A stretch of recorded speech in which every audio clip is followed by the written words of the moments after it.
নমস্কার সকলকে। এর আগের দিন আমরা এসএলএসটি পরীক্ষায় বসার জন্য কি ক্রাইটেরিয়া আছে সেসব নিয়ে আলোচনা করেছিলাম। আজকে আমরা বাংলা এসএলএসটির কি সিলেবাস আছে সেই নিয়ে আলোচনা করব।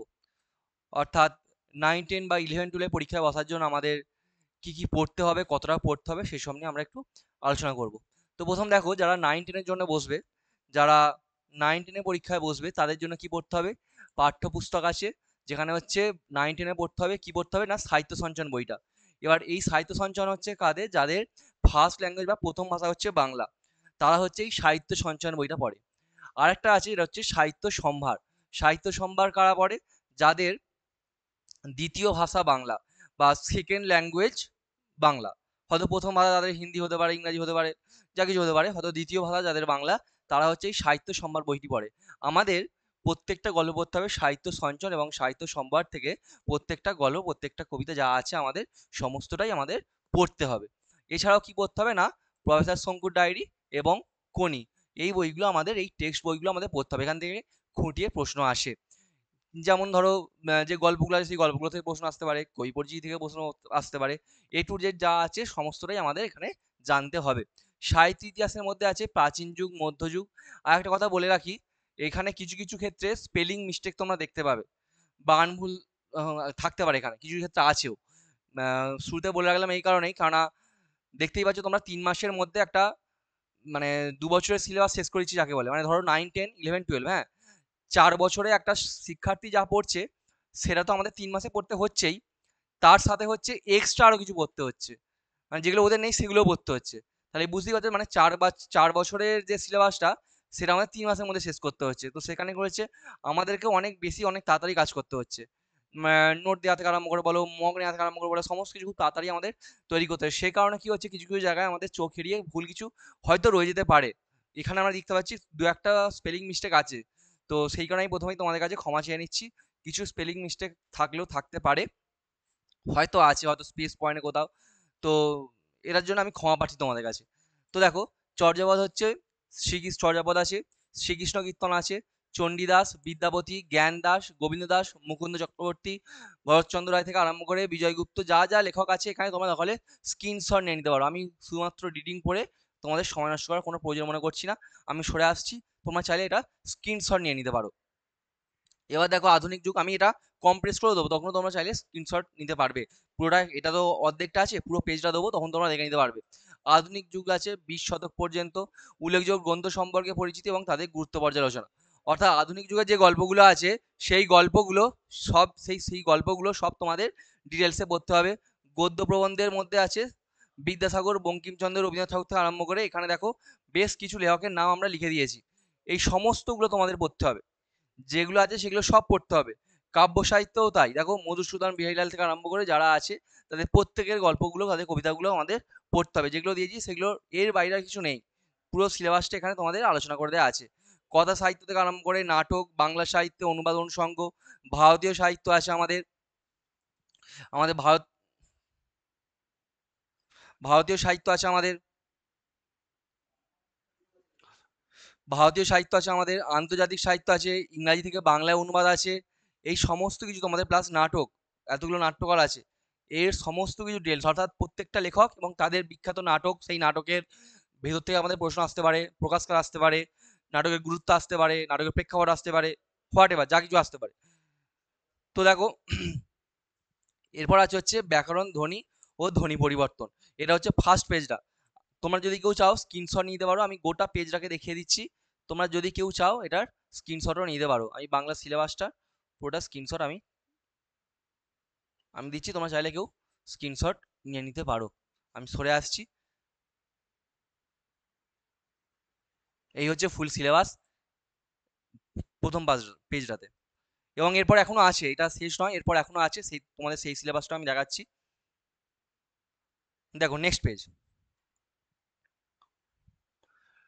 এখানে কি বলছে আমাদের, ধ্বনি আছে, ধ্বনি পরিবর্তন, ধ্বনি পরিবর্তন, শব্দ গঠন, উপসর্গ, অনুসর্গ, ধাতু, প্রত্যয়, বাংলা শব্দভাণ্ডার আছে,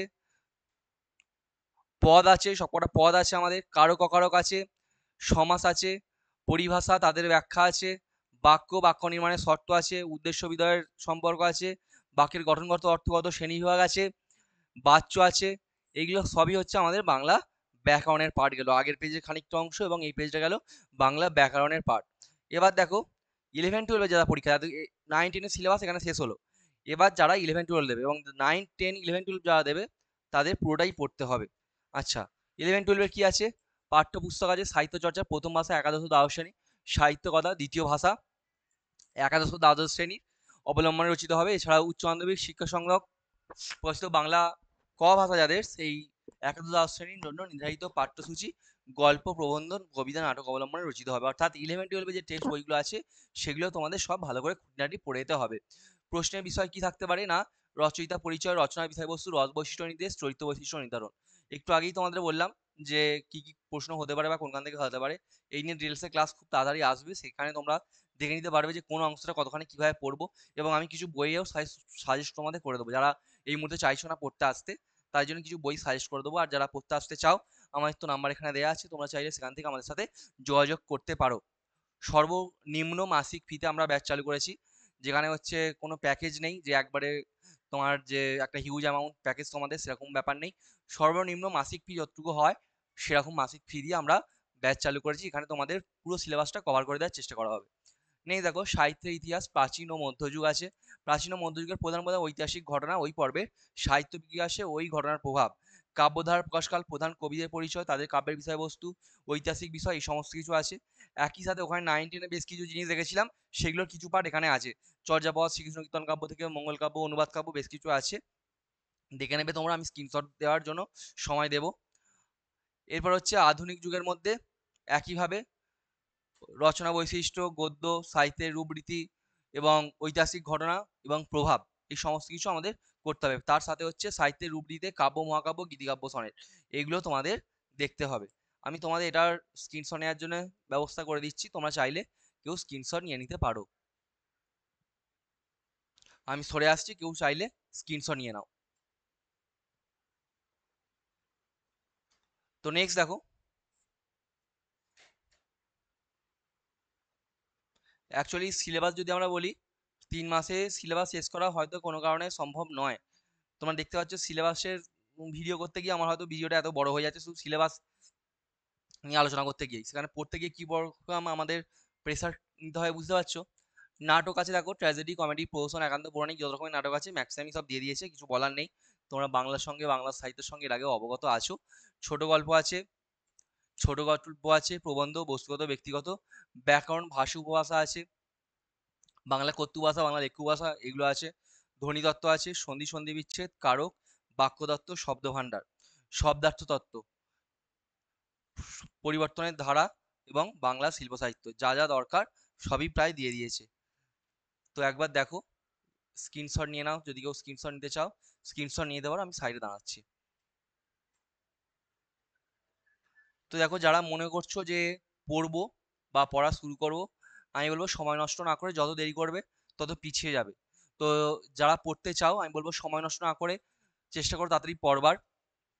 যত তাড়াতাড়ি পড়া শুরু করতে পারবে তত তাড়াতাড়ি সিলেবাসে আরেকটু দোরগোড়ায় পৌঁছে যেতে পারবে। কেননা আবারও বলছি, সিলেবাসটা দেখতে পাচ্ছ যে একটা পাহাড় প্রমাণ সিলেবাস। 3 মাসে সিলেবাসটা শেষ করা খুব একটা সহজ কাজ নয়, কিন্তু আমরা সবাই চেষ্টা করছি যে কোনো প্রকারে তোমাদের সেই দোরগোড়ায় পৌঁছে দেওয়ার। তো সবাই পড়ো ভালো করে, সবার এই যাত্রাটা খুব মানে সুখকর হোক, এবং কষ্টকর হলেও যেন শেষ হাসিটা তোমরা হাসতে পারো, এটা মন থেকে চাইবো। সবাই ভালো করে পড়তে থাকো, সফলতা নেমে আসুক সবার খুব তাড়াতাড়ি, এই কামনা করি। ধন্যবাদ সকলকে।